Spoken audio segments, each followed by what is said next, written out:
For many, the Third Reich remains an abstract chapter in a history book, horrific but distant.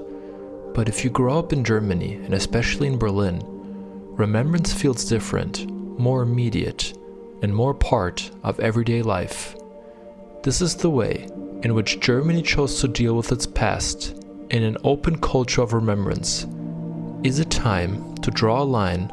Does a country even need this narrative of guilt and responsibility? What does a culture of remembrance still teach us today? And why does it still matter?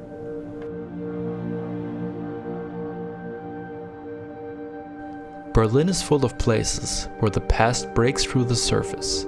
From memorials to the victims of the Third Reich, to remnants of destroyed buildings. Stolpersteine, stumbling stones, embedded in the pavement, commemorating those who once lived in these streets. While many other countries use history to build a positive founding myth, Germany's built on Auschwitz as a moral point of origin. Not pride, but humility and responsibility lie at the core. You do wonder if all that could happen again.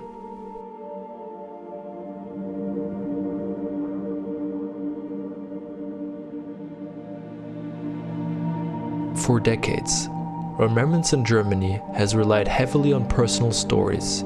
A single story creates empathy.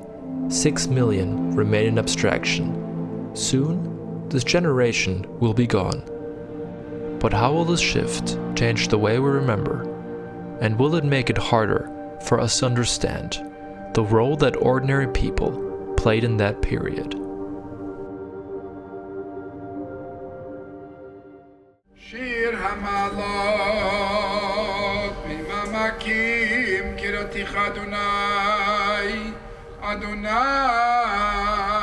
שמע וקולי תהיינה אוזניך קשובות לכל תחנוני אם עוונות תשמע אדוני מיעמוד. We can only live up to never again if we truly understand what led to the rise of Nazism.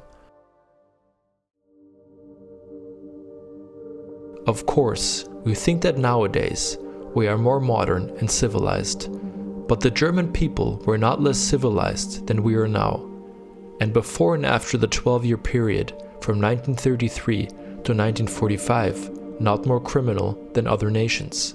The emphasis of learning about the Nazi period in school is often on the worst Nazis and scrupulous SS officers who seem like obvious demons, and not on the nice neighbors who watched their Jewish neighbors be expelled. It's easy to condemn the past from a safe distance. Harder is to understand how it happened, and how ordinary people, educated, civilized, could become part of something so monstrous. This creates a false image, which paints the horrors of that period identifiable through menacing appearances and obviously evil people.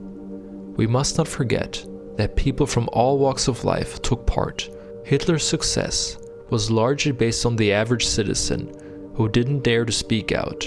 The most dangerous people were not necessarily the loudest Nazis. They were the ones who said nothing. A dictatorship does not need full enthusiasm. It needs a critical mass of supporters, driven by very human emotions that are known to every one of us: opportunism, envy, social upward mobility, and the need for belonging. We must always recognize that fascism rarely arrives in the costume of the devil. It comes in the disguise of the good. The Nazis were not magicians.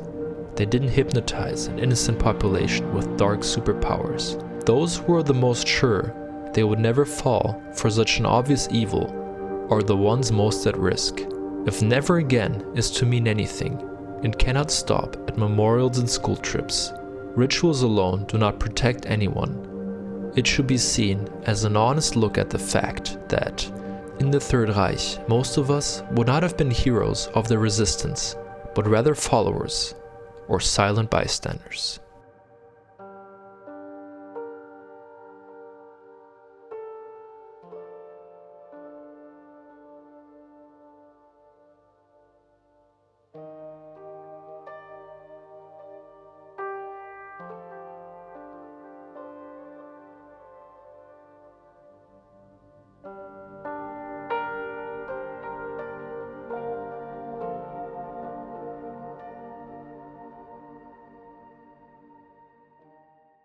Nevertheless, constant comparisons with the Third Reich also don't help, and relativize its crimes and methods. The methods used today by authoritarian leaders don't necessarily copy Hitler one by one, but certain techniques and patterns do reappear. Germany prides itself in its culture of remembrance, but is this pride justified?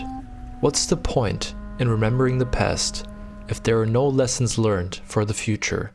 Antisemitic views have returned to the middle of society, and antisemitic hatred is on record highs, in Germany but also globally.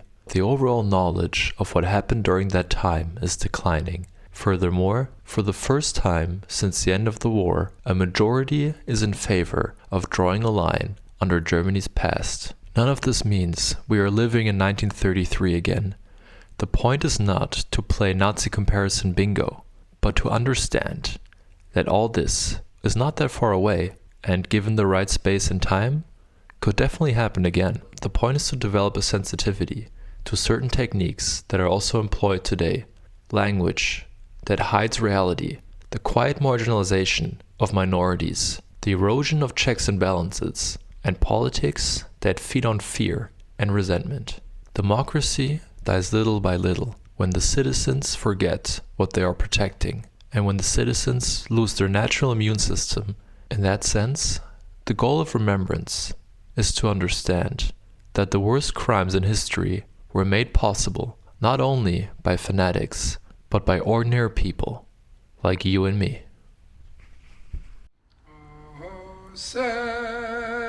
Shalom bimromav, yaseh shalom aleinu,